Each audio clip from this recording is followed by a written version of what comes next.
So the next thing to talk about is color. So color gets grayer as it goes back in space. And you want to have bright, vibrant colors. You can have colors straight out of the tube in the foreground. And you can have colors, if it's oil painting, you can have colors that are not mixed with white. If you want to just have really bright colors, the foreground is your place to do that. And the idea is it brings the foreground forward, but it also attracts attention to your painting. So if your painting is hanging on a wall with a lot of other paintings and you've got some nice bright colors in the foreground, it's just one way to get viewers to look at your work. So colors get grayer as they go back in space. So if you have a person with a red jacket on, like this lady in the red coat, the reds that are further in the distance need to be cooler, and they also need to be grayer. So if you mix a little bit of green with red, green is the complement of red or the opposite of red, or put some strokes of green near the red, that will cool it and gray it down a little bit.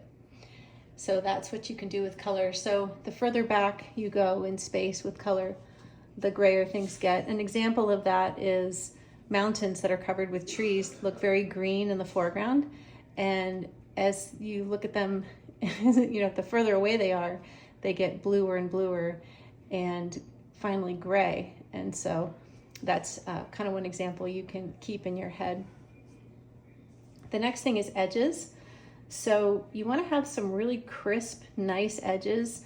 In a painting like this, that means some bright contemporary strokes of paint that are, like put on with a knife, or a thick stroke with a brush, but some really crisp edges in the foreground. And edges get softer as they go back in space. So if you have some crisp edges here, you want to make sure in the distance you have softer edges and also some smaller shapes. So your edges have shapes, or you have edges in the shapes of things, and they'll be smaller in the distance. And I find that edge work is one of those things that can really make or break a painting.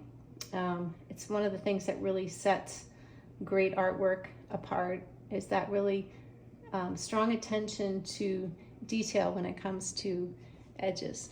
So thanks for watching. I hope you enjoyed this video and learned a little bit about the process of art. And if you have a minute, please leave a like and a comment and subscribe to my channel. Thanks.